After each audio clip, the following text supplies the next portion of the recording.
شوربة اليقطين والخضار تفيدكم بالأجواء الشتوية، مفيدة وسهلة.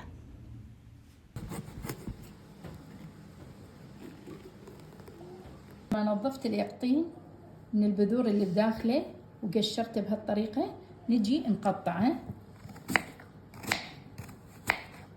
ونخلي زيت الزيتون فد كمية، ونحمس اليقطين بزيت الزيتون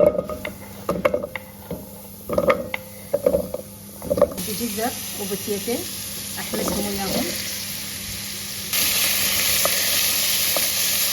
هسه نضيف العدس ونحمسه شوية حمصة بسيطة. نضيف له المي، اضيف ماجي، فلفل اسود، ملح، كله حسب الرغبة يعني الكمية.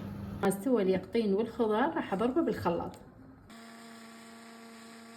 حمست بصل وتذبونه فوقها تزيين، كرفس شوية هم، بغصة خليت له زيت الزيتون وشويته بالفرن، كلش لذيذ وياها.